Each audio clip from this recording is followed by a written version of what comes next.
फसलों पर थोड़े बहुत जिन कीटों का आक्रमण होता है तो वो इन ट्रैप में जो नीले और पीले रंग के हैं और विभिन्न प्रकार के कीटों को नियंत्रित करने के लिए यानी उनको कंट्रोल करने के लिए अलग अलग प्रकार की ये ट्रैप्स आते हैं। और अभी मैं पास जाके आपको दिखाऊंगा कि उसमें तेल लगा होता है उन ट्रैप में, सरसों का तेल और गुड़। तो जब वो कीट इनके पास आते हैं तो वो चिपक जाते हैं। तो इस तरह से बिना कीटनाशकों का प्रयोग किए और कीटों का बहुत अच्छे से नियंत्रण किया जाता है। ये देखिए आप, ये ट्रैप यहाँ पर छोटे छोटे आपको दिख भी रहे होंगे कि कीट चिपके हुए हैं। तो फसलों पर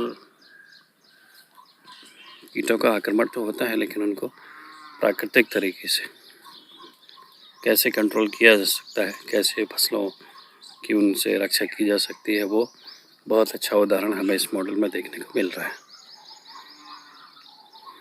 तो दावा ये है कि अगर इस तरह से खेती की जाए तो सारे खर्चे निकालने के बाद 1 एकड़ में कोई किसान 4 से 5 लाख रुपए का नेट प्रॉफिट यानी शुद्ध बचत इससे पैदा कर सकता है। और चूँकि ये प्राकृतिक रूप से उगाए गए, मतलब इसमें कोई जहरी किसी कीटनाशकों का इस्तेमाल नहीं किया गया है, इसलिए इनके दाम अच्छे मिल जाते हैं। और एक और ख़ास बात ये है कि बेमौसम फसलें, बेमौसम मतलब जब सीज़न नहीं है तब भी इस तरह से सब्जियां उगाई जा सकती है। और उसका फ़ायदा ये होता है कि जब ऑफ सीज़न में ये सब्जियां आती हैं तो उसके दाम बहुत अच्छे मिलते हैं। जैसे अभी गर्मियाँ हैं, अदरक की हम बात करें तो अदरक जैसे इन्होंने फरवरी में लगाया तो वो जाके तैयार हो जाता है बारिश के मौसम में, जुलाई वगैरह अगस्त में, तो उस समय उसके दाम बहुत अच्छे मिलते हैं।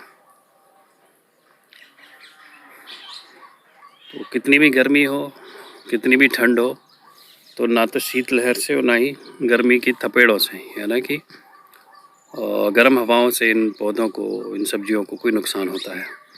उसकी वजह है कि चारों तरफ से ये पैक है। पैक मतलब ऐसा भी नहीं है कि पॉली हाउस जैसा प्लास्टिक से पैक कर दिया गया हो।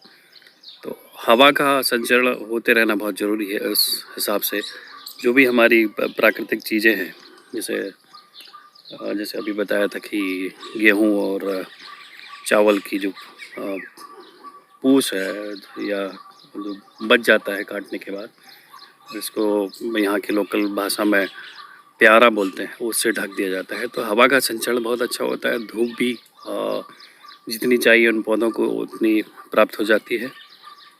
तो इसलिए ये मॉडल बहुत अच्छा है।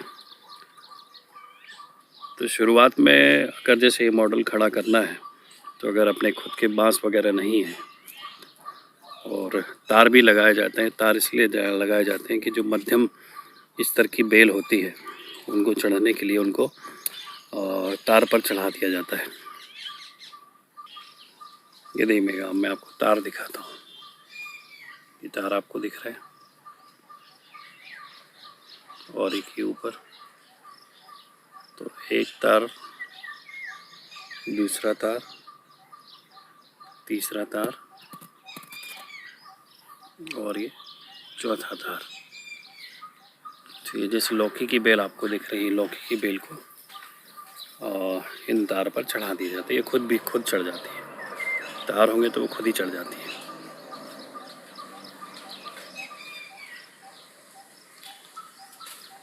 ये जो स्ट्रक्चर तैयार किया गया है यहाँ 5 बाई 5.5 फीट है। मतलब यहाँ हम देखेंगे तो एक खम्भे यानी एक बांस की दूसरे बांस से दूरी जो है वो 5 फीट है, और एक कतार की दूसरी कतार से दूरी लगभग 5.5 फीट है।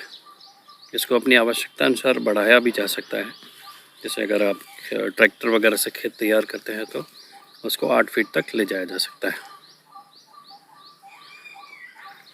तो वो सारे किसान जो जिनके पास ज़मीन कम है और जो जिनकी आमदनी उतनी नहीं हो पाती है परंपरागत फसलों के उत्पादन से, वो इस मॉडल को आकर सीख सकते हैं, समझ सकते हैं और अपना सकते हैं।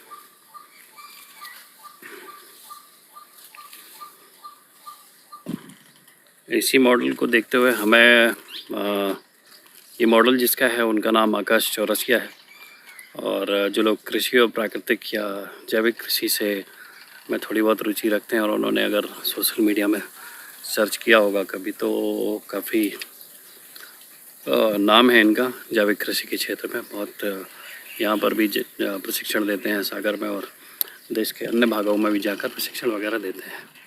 इन्होंने